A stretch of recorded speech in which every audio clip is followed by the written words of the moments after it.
એક કંપનીના કામથી એક ફાર્મ હાઉસ આવ્યા હતા. એનું લોકેશન બતાવું. અદ્ભુત લોકેશન છે ભાઈ, જોરદારનું લોક.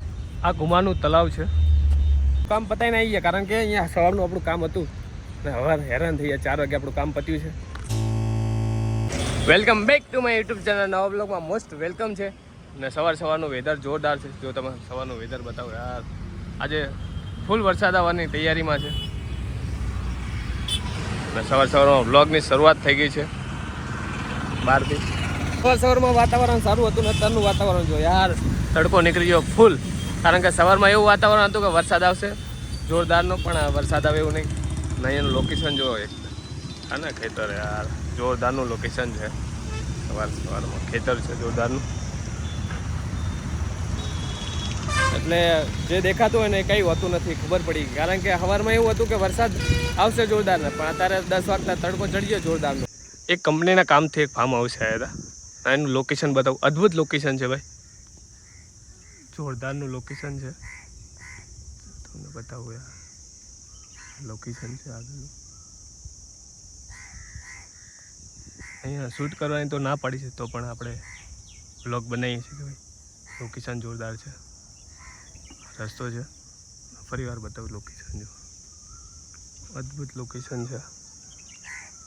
પૈસા કેમ કમાવા જરૂરી છે? જો ભાઈ આવું જે પૈસા હોય ને તો આવું અદ્ભુત લોકેશન પણ આપણે મકાન પણ લઈ શકીએ છીએ. એવું અદ્ભુત લોકેશન છે.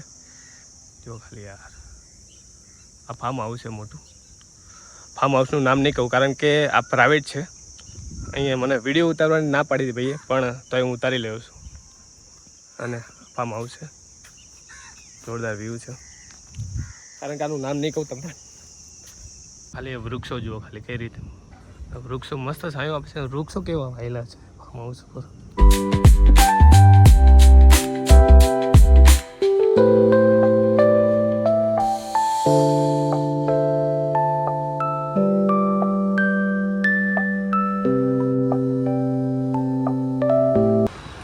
ઓડા નિર્મત કુમાર તળાવ, આ તળાવ છે. અંદર આપણે વિઝિટ કરીશું. એ પહેલાં આપણે પાણી પી લઈએ, કારણ કે ઉનાળામાં તડકામાં પાણી બહુ જરૂરી છે. ગમીએ જવું એટલે પાણી વધારે પીવો, કારણ કે તડકો 40-45 ડિગ્રી છે.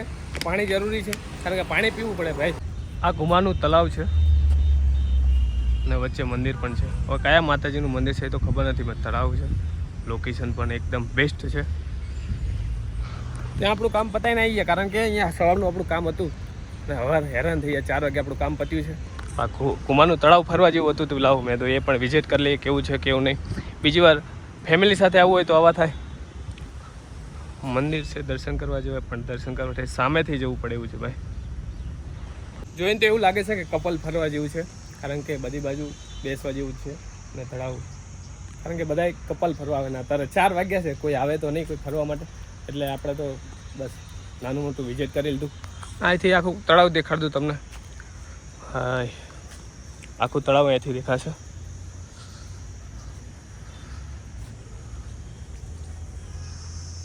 તડકો એટલે વધારે ફરે એવું નથી, કારણ કે ગરમી એટલી તડકો છે. 4 વાગ્યા છે. હવે અહીંથી સીધા જઈશું આપણે ઘરે. નહીં પહેલાં તમને કહીશ કે એકવાર ગામનું નામ કુમા ગામની અંદર આ ખોડિયાલમાંનું અદ્ભુત મંદિર છે. મસ્ત ખોડિયાલમાં દર્શન કરી લીધા. તમને પણ દર્શન કરાવી દઉં. ખોડિયાલમાંનું કુમામાં ખોડિયાલમાંનું મંદિર છે. મસ્ત ખોડિયાલમાં દર્શન કરી લીધું.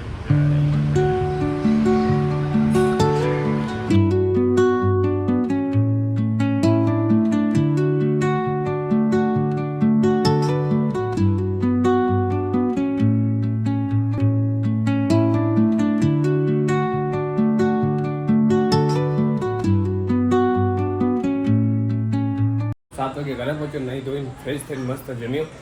પછી બ્લોગની શરૂઆત કરીશું. હું મમ્મી તો ગોટો ખાવા જઈ. તારું નાવું તો કંઈ નહીં. હું મમ્મી તો ઉપડ્યા ગોટો ખાવા.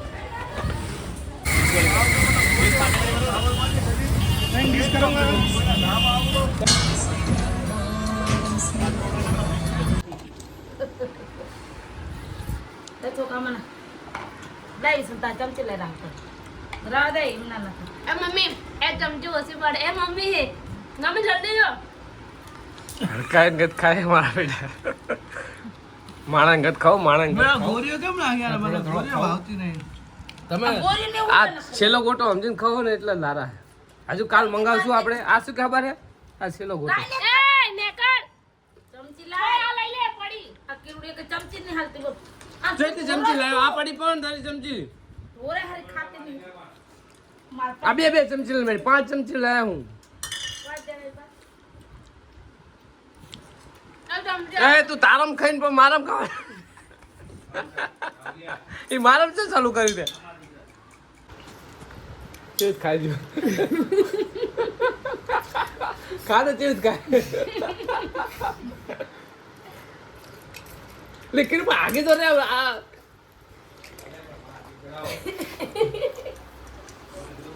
आ गोटो खाधो समझो ગોળીઓ રહી ગઈ ઉલે લો લે ઉલે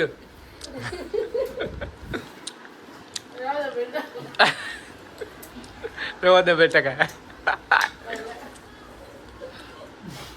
ઈ તો ખબર તો છે આજે હંતી ગઈ હું એક સીધો આ ઘરમાં રાતના વાગી જશે 12 અને વ્લોગ એડિટિંગ કરી નાખ્યો છે બસ તમારા માટે ખાલી એટલું કહું છું કે યુટ્યુબની અંદર નવા હોય તો લાઈક શેર સબસ્ક્રાઈબ કરવાનું ભૂલતા નહીં ફરી મળીએ કાલે નેક્સ્ટ વ્લોગમાં કાલે બધાને જય માતાજી ગુડ નાઇટ સી યુ